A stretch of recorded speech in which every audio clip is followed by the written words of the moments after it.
What's going on, everybody? I'm Raphael, and if you are a subscriber, welcome back to Mindful Behavior. And if you are new, welcome. In this video, we're going to discuss 3 practices that has helped me stay aware of the present moment.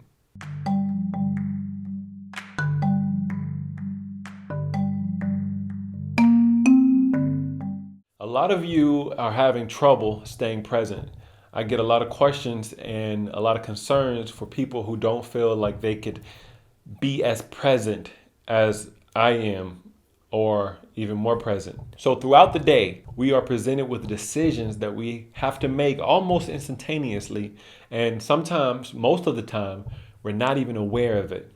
A lot of times we aren't aware of it until after it's over. This could cause you to respond or react in such a way that maybe you're not present. You're not choosing the best decision you could make. So a lot of times we react, and then after the case, we kind of reflect, and then we realize, oh wow, I could have responded differently. Oh wow, I could have said that differently. Oh wow, if I would have done this, maybe I would have gotten a better outcome. A lot of times that's what happened to me when I was coming up. I would say that I'm aware of most of my decision making right in the moment that it's happening. And it allows me to make more humbling decisions and to get an outcome that I think that would be conducive for the growth of the situation, no matter what the situation is. So let's say you have a roommate. You know, college students, a lot of the times they do have roommates, and you put something in the refrigerator and you go to later on eat it, but it's not there. So you automatically assume that the person you live with had eaten it. You may text them and you may say something like, where's my pie? And they may respond in a way that you might not want them to respond. And they say, what pie? But you have already accused them. There's a belief system already set in place when you ask certain questions.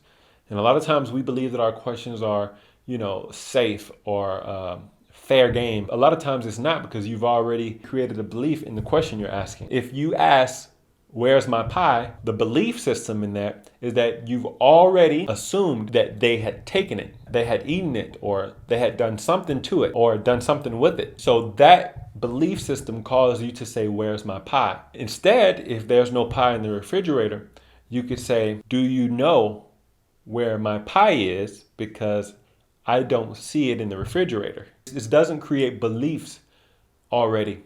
It keeps it open as if there is no accusation already created, no judgment, and that you're asking in a very unbiased way. These are little small nuances throughout our day where we say things or we question things with preconceived notions already in place when we ask these questions. Now, let's say that you're so used to judging things and it's like, wow, I can't believe I asked them this question with this belief already in place. I shouldn't have done that. I shouldn't have done that. And that's true, but a lot of times you can't help it because you're not aware of your present moment. So I'm going to give you 3 practices that will help you be more aware of your present moment. So situations like, where's my pie, won't happen. Or would happen less. So there are a few techniques that I use that I didn't know that I used until I became aware of it. It's really based within my self-awareness. One of the practices that I do on a daily basis is I'm aware of my facial responses and the tension in my face. So I would say facial tension. So I noticed this lady as I was leaving Whole Foods. She was walking to her car. It was sprinkling outside. And the sprinkle, I guess, kind of made her slouch over and to put like this, it's like eyebrows was up. She was looking like that as the rain was coming down. And I thought to myself, how is making that face keeping her from getting wet? Why do we do that? Why do we make those facial expressions? It's more so because I guess in that particular instance, she didn't want the rain maybe to get in her eyes or to get on her face, but she still wanted to look up to see where she was going. The facial expression that she put on wasn't fully necessary. A lot of times when we smell something and none of that stops the smell. None of that keeps us from experiencing the stench. But why do we do it? It's a built-in response. We've noticed other people do it. And when we get certain feelings, certain responses to our environment, we tend to make these facial expressions. And a lot of times we don't even know we're making the facial expression until maybe we've been making the facial expression for long enough and we decide that, wow, my face is getting tired, so you release it. But for me, what I do is that I am aware of my facial tension. So if I'm squinting because I can't see something, or squinting because the sun in my eyes, or if I, smell something, or whatever it is, I am aware of my facial tension. As weird as this sounds, it helps me stay aware of the present moment.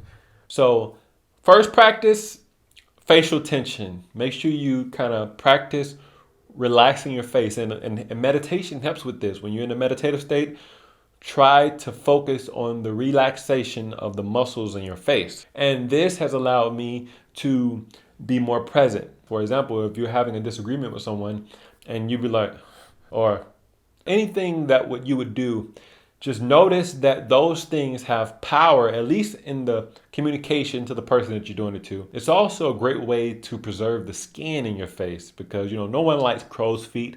A lot of times people, when they're outside, working outside, like my dad, do a lot of construction, he has crow's feet, and it's from the sun and him squinting his eyes and keeping a face that would protect his eyes from the sun. And science has proven that the facial expressions you make dictate how you feel. So make sure that if you do decide to use facial expressions, they're more positive facial expressions, and it could take a toll on the way you feel. So number one practice is facial tension. Be aware of it in the present moment. The more you do it, the more you become aware of the present moment. Here's the second practice that I do on a daily basis. Body tension / posture. I focus a lot on my posture. I have extreme pain in my back. I believe it's a mixture of a pinched nerve and some alignment issues with my spine and maybe the weak muscles in my back. I started feeling these pains when I had a car accident, and ever since this car accident in 2017, I believe, I've been focused on the way I sit and stand, because if I don't,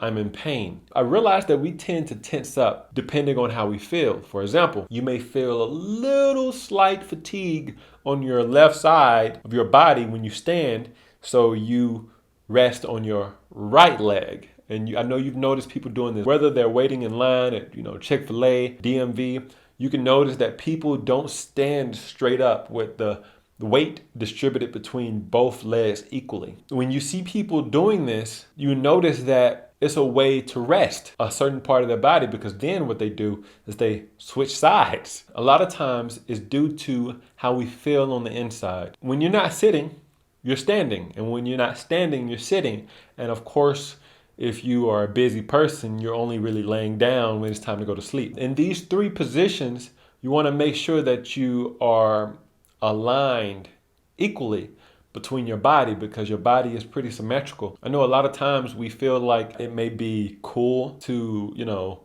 lean in the seat, or it may be cool to walk with a little gangster lean. All in all, it's not really healthy for your body.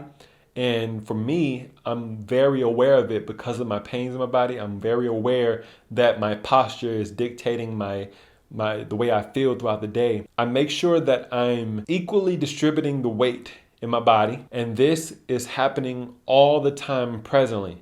I'm doing this all the time in the present moment, and it helps me to become more aware of the present moment. And all you're doing in a meditative state is being present in the moment. You're being present, and when you focus on something that is presently happening, you are being present. So focusing on your posture and focusing on your facial expressions, these things are happening in the present moment. And the more you focus on those things, the more you become aware of the present moment. It's just that simple. And the third practice that I do on a daily basis that helps me stay aware of the present moment is being aware of my emotional response to things, my emotional response to my environment. So, for example, I have 2 dogs, and sometimes I just don't want to hear them barking, So I'm aware now. Mind you, when I first got the dogs, I wasn't that aware of my present moment, how I responded or how I felt about them barking in the present moment. When they would bark, it would scare me, and then I would respond in such a way where it's like, be quiet, like, shh. stuff like that. And it was emotionally driven. The response originated through emotions and how those bark sounds made me feel. But now I'm able to be more present. And when they bark, I can absorb the bark and appreciate the bark. Then I can decide whether to calm them down or not and let them bark, or to try to get them to stop barking. I have a choice. I have a choice to decide with growth. One of the ways that I've practiced being more aware of my emotional response in the present moment is when I have conversations with people, especially my wife. We talk all the time, and a lot of times we talk about things that we don't really agree on, and being emotionally sound has been very beneficial to my life. I really recommend you try these 3 practices. Practice being aware of your facial tension. Practice being aware of your bodily tension / posture.